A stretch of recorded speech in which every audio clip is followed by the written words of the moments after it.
Good morning, LinkedIn. This is Let's Build Daily. I'm your host, Chris Carolin, in a strategic state of mind, always, but really this week, as the more conversations I have about the how, the why, the what, all things, challenges, successes related to HubSpot. There's just so many people building stuff that don't really know why they're doing it, what they're doing it for, what it takes to do it well, why they're running into problems. So that prompted yesterday we started talking about wanting to make it easy to do business with you and wanting to make it easy to be successful with you,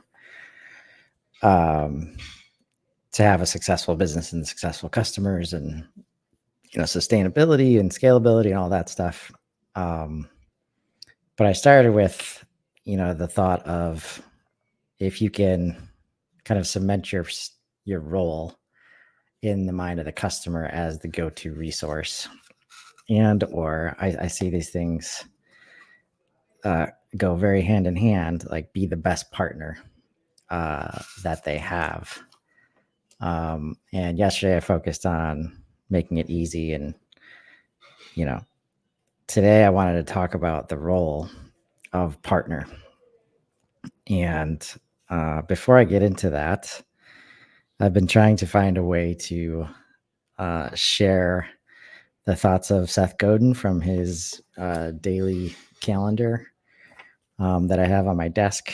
So I'd like to read these at the beginning of each day, maybe add some little bit more structure to the show. So today, Tuesday, April of 2024, the 23rd of April, throwing and catching. 7 years ago, I shared a secret about juggling. Throwing is more important than catching. If you're good at throwing, the catching takes care of itself.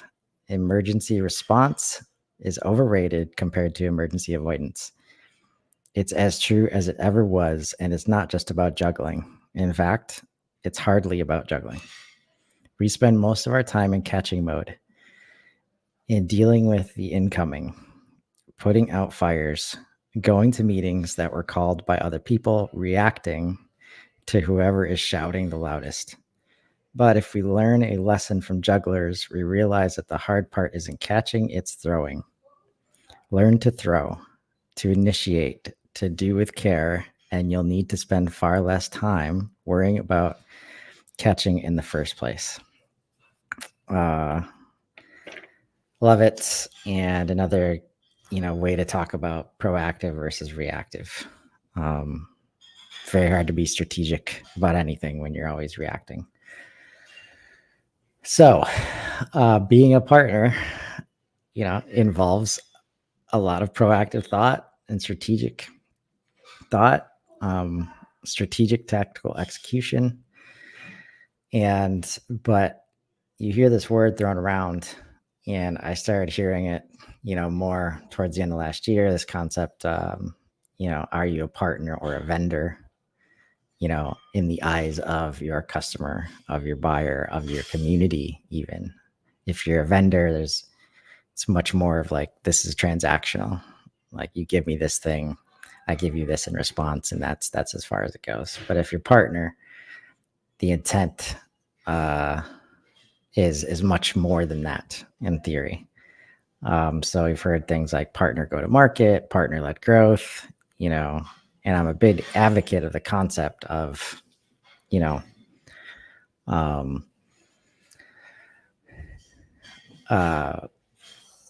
can go much farther and the potential is much bigger, the more people that you partner up with. That's especially true in the HubSpot ecosystem more than any other, thing that I've been involved in.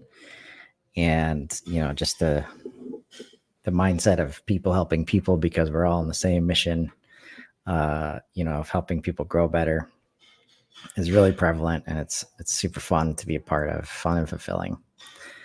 And I actually came up with this framework after coming up with the convey framework, which I'm going to talk about tomorrow, and then the deliver framework after that, as a way to try to explain to myself in a framework structure, like the weaknesses and the failures that I had internally when trying to build growth in organizations, when trying to build customer experiences. Why was I running into the problems I was having?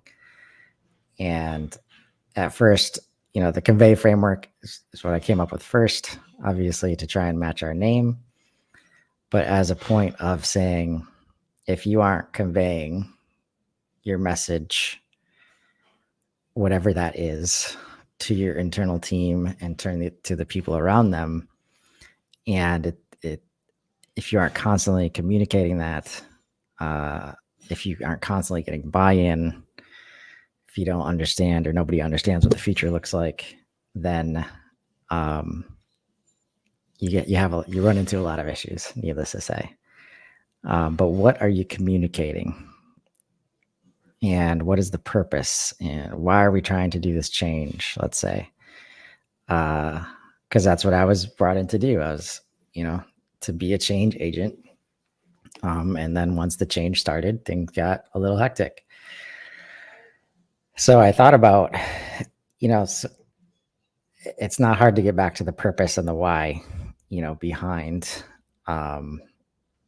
what we say we're trying to do, whether it's change or customer experience initiatives, or we say that we're, customer first minded.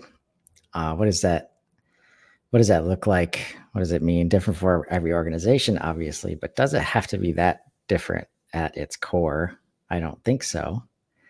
But that's where I came up with partner. Obviously, partner is a buzzword a little bit right now. But it doesn't make this statement, any less true of the fact that, this question, making sure you're clear internally on what the answer is, and that you're clear externally on how people, you're clear on how they think of you, and you're clear on how you're communicating to them what you want them to feel, right? So there's a huge difference between partner or vendor. And so came up with this framework that spells partner. And this is a blog post that's been forever in draft mode. Got some help with AI in some spots, but the concepts are there, and trying to build it out. But the first thing is positioning, and so much of this is aligned with what you already need to be doing to have a successful business, to have a successful go-to-market strategy, to have people that are happy.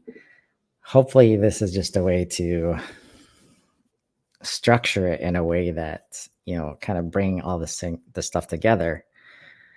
Because like I said yesterday, the goal of being the number one resource, being the best partner, making it easier to do business with you, making it easier to be successful with you, those are simplified goals. That if you're in growth mode and you're in a complex market, dealing with human beings every day who are complex creatures, that is the end of the simplicity. And if you try to keep it that simple all the time, there has been this disconnect that I've experienced myself, and I help people think through it all the time on the daily right now, is there is no understanding of the resources needed to achieve those goals of being the best partner, being a go-to resource, making it easy in 2024 to buy from you, making it easy to understand how to be successful with what I'm buying from you, right? So, who are you in the relationship? And this should, This is where the rubber meets the road as far as, are you seriously customer first, customer minded? Because if they can't tell you what your position is in their lives, or it doesn't match, what you think it is, what you want it to be, then you have not done a good job of clearly communicating that or behaving in the way that, creates that feeling on their side, creates that experience. So getting super clear on positioning, for all sorts of reasons, that the better they know who you are and how you can help them, and that positions them in their daily. Okay, I go to CYM, or I follow Chris's content if I want to learn about post sales, or I want to do order management in HubSpot, right? It's niching down, it's all that, but the purpose is that you're developing a partnership, and without clear roles in that partnership, the partnership cannot be very strong, right? Because there's a lot of work that goes into it, and that work leads to trust and loyalty and these other things that, if you're building the right foundation on the way there, you shouldn't have to explain your positioning, very often, but it should be felt, right? And if you're not clear on what that is before you try to, have an experience that matches it, you're going to fail here. And if I don't know what you are and what you can do for me, then I'm unlikely to call on you in my time of need. If I am clear, can I access you, right? Accessibility. This takes so many forms, and is so, it's just, I'm sorry, people. There's nuance and complexity when we're trying to deal with human behavior, when we're trying to predict human behavior, when we're trying to, be proactive, like we started with. Complex systems, complex strategies to match a modern buying process and the way people buy is important. And if you want to be accessible to the modern buyer in person and online, it's more than just putting your name out there every day, throwing ads out, being on Google, right? It's much more than that, because you want to be top of mind, and you got to be able to answer questions. You also got to be around, like, just, you want to show up, and have, hey, this is who we are, so that every time you show up, it is understood through the visuals and through, the written content, let's say. So I think of accessibility in like three factors. Let's see if I can remember them here. But, or I could just use these definitions. Well, this first one is what a lot of people think about when you say accessibility and accessible websites, right? But what we're actually doing is making it possible for the thing to be consumed. In this case, in this context, we're talking about disabilities. Like, if I have a color blindness and your website does not support me in that, I'm not going to see things the way that you want me to see them, or maybe the way that I want to see them, right? So making it accessible in terms of, is this consumable, right? If we have 4 different learning types, and I like to watch videos and all you have is written content, no matter how much you are not accessible. Your content, your thought leadership is not accessible to me if that's not the way that I learn or consume content. So making it available for consumption, right, is one level of accessibility.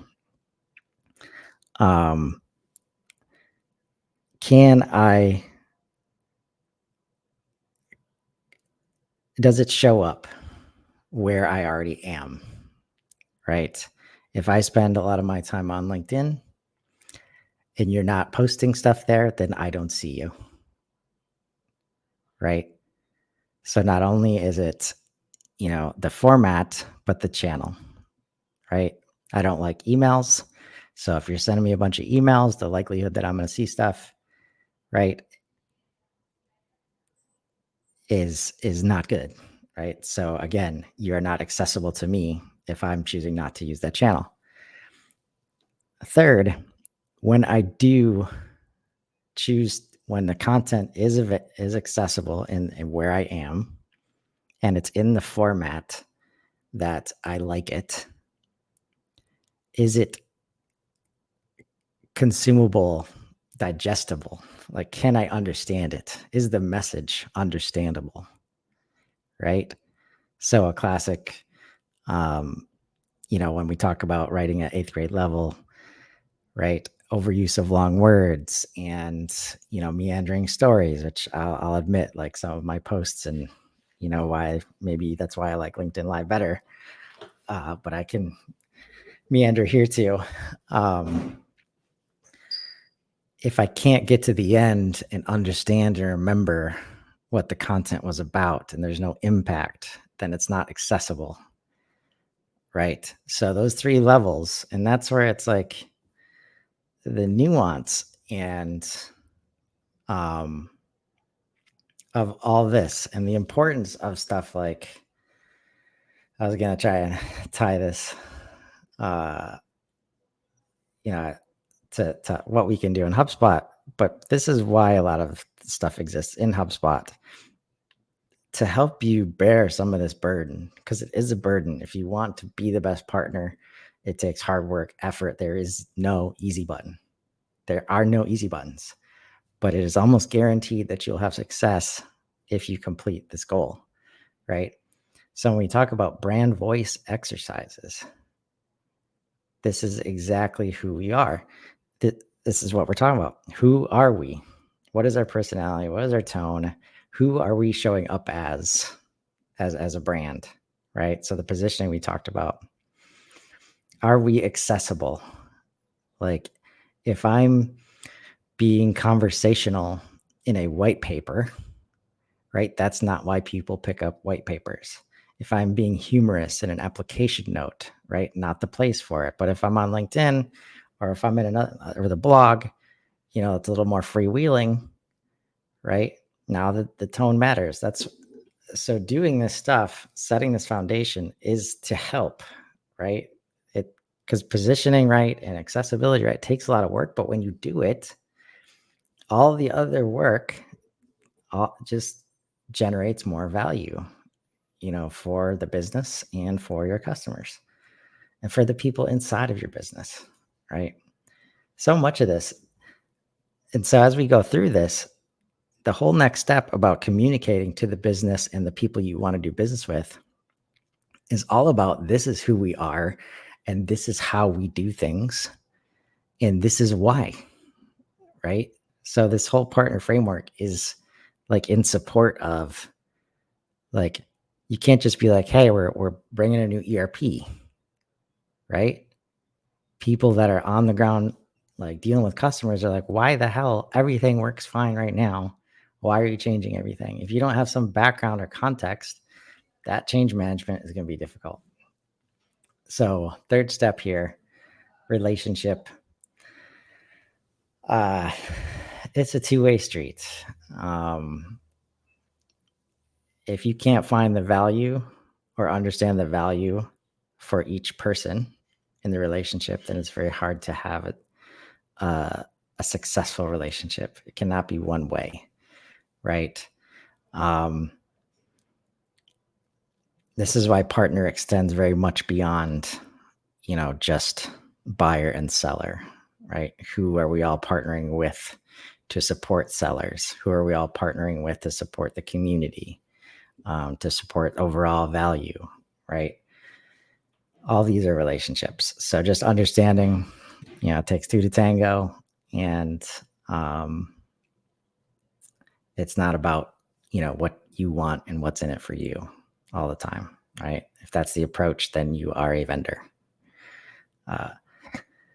Transparency Why does this have to be the toughest thing?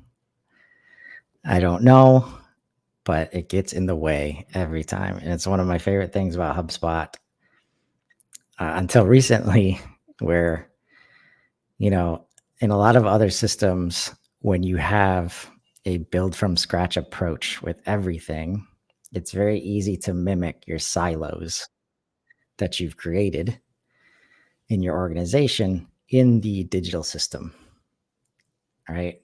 And as I've implemented HubSpot over the years, one of my favorite things is that it was very hard to silo things and have it still work the way you wanted. So you could get past well, I don't want somebody to see that email. And it's like, why not? Right? Oh, you don't have a good reason? Okay, then we can leave it as is. We don't have to develop some ridiculous workarounds, right? Of course, there are places for that, financials and legal, right? And it's good that HubSpot has created more permission ability throughout the system. But I was always hesitate and just ask the question, like, do we actually need to wall this off? Because a 360-degree view, it's just harder and harder to accomplish that if you've got permissions just up the wazoo. So, and that's why I think like all of our systems that are in place, you just have natural walls when there's just, when it's in person, when there's offices, when there's doors, right? A lot of those walls don't exist online. And that's why a lot of people hesitate. Being active on LinkedIn, everybody can see me, right? So if you embrace that and you accept that, partnerships become possible. Like if you're holding anything back, if there's any hidden agenda, like that will just eat away at the partnership every time. So transparency for me is, I think it's the number one thing that leads to trust. It's something that you can do up front. It's the first thing that you can do to start building trust. I think delivery and how you deliver on expectations is a close second. But even there, if you're just open about who you're fit for and who you're not, right, that starts to create trust. And that, comes through transparency. Like, this is who we are and this is how we want to do business with. This is who we do business with, right? This is how we can help. This is how we can't help. So with that, sharing new insights, like, HubSpot is in a place where you can build pretty much whatever you want in the system. And when you're interacting in the communities on the dev boards in Sprocketeer, there's people sharing code. There's people sharing, how to do complex things that they probably get paid a lot of money to do. And it's all in an effort of like, hey, you can do this with HubSpot. Or somebody asks the question, can I do this? Right? And instead of somebody holding back and say, you got to buy time, it's like, yeah, you can. And here's how. They just dropped this yesterday. There's no value in me holding on to that, because at the end of the day, I want to partner with everybody in the ecosystem. And the more people using HubSpot, the better for all of us, including the people using it, right?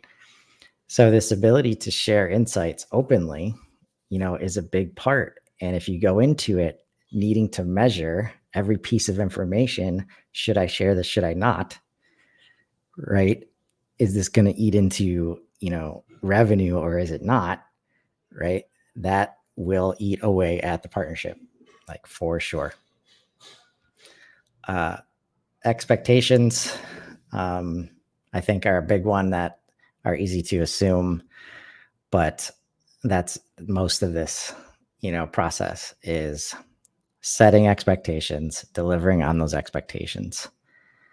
In a lot of sectors right now, if you just do that, you're going to come out ahead and you have a chance at being the best partner. I'll never forget when I was at ASI, as I think I was still lab manager, and had a customer call in with a problem, and they had a bad label on the bottle. So that was confusing the numbers they were trying to get. And I said, yeah, really sorry about that. We'll go ahead and replace that. And the response was, it's okay. All of you guys do that. All of us certified reference material manufacturers. And that was that was probably 10 years ago. And at that moment, I was like, how many customers are settling? That's why we come at this from where we come at it from. Like, people are settling for customer experience out there to the point where they don't even ask for things like portals. They just call more, they just email more, right? Because they're so expected. Like, yes, I get this crazy great experience in Amazon and Uber, but I can't possibly apply that to over here because I've never seen anything like that before. I've never gotten anything like that before. So understanding and also clearly stating your expectations, the concept of, verbal contracts and sales. If I do this for you, then we can move forward with the deal, right? Setting expectations on both sides is so important. So that makes up our E. And then lastly, lots of different ways to say this, but I like this one because this is, and again, ultimately, this is the stuff that never gets done unless you have a system like HubSpot supporting it, because it's always after the fact. And this is a classic, like, anytime that something gets sold and then the customer never hears from you again, it doesn't matter how awesome the experience is or how awesome the product is. Like, I need to be reminded of how awesome it was if you want me to tell other people, if you want to make sure I'm understanding the value that you're providing properly, right? So reminding people in appropriate ways, like through like the whole concept of quarterly business reviews from a sales or account management perspective. Hey, we sold you this. Is it doing what you expected it to do? Is it providing the value that we said it would? Yeah. Okay, that confirmation process is a reminder that we have delivered on the value, that we deserve to be the best partner you have, or we are at least in the running, right? So setting up systems and processes are really the only way to at least remind yourself, to remind people, right? And this is not, we don't want to automate this away. We want to automate the process of making sure it gets done, right? The administration behind it. Because when that doesn't exist, then we don't get to it. And then it's always about the sale and never about the customer success. If we don't have customer success, we don't have testimonials, we don't have word of mouth, right? So this is my take on, how to be a partner and what it takes, because it's hard work and it's easy to get the buy-in. Like, yeah, vendor sounds terrible. Let's just be a partner. Let's just start calling all of our customers partners. Then obviously we have to be a partner. It's like, no, you can definitely still be a vendor because it's up to the customer and how they define you, right? This whole the definition of the brand, definition of the customer experience that you provide, that's up to them. That's they define that. You can do your best to control their experience so that they define it in the way that you want them to, but it's got to be more than just a label, right? And this brand and voice and setting that foundation for anybody who comes in to help with this, they understand who you are, what you're about, what you're trying to accomplish. This is the tip of the iceberg, right? Positioning to start with, stuff like personas is like who we want to be talking to, who are we positioning for, right? Accessibility, content remix. I can start with a piece of content and now I can create a post. I can create an audio clip, maybe videos come soon. I can create ads. I can be everywhere that I think I need to be to support the accessibility that I talked about. Relationships, I think that's obvious, but you just got to remind yourself that this is a two-way street. And if you're not considering the what's in it for them, then you will not be successful in this. Transparency, new insights, expectations, and reminders for yourself, for your team, and for the people that you're serving. So find the opportunity and let's grow. Tomorrow we'll be talking about whatever HubSpot has up their sleeve to announce tomorrow. Lots of exciting comments rolling around LinkedIn right now. Excited for that. So I don't want to plan any other topic because I know I'll be anxious to talk about what Andy Petrie's dropping an hour before I go live. So we'll see you tomorrow. Everybody have a great Tuesday.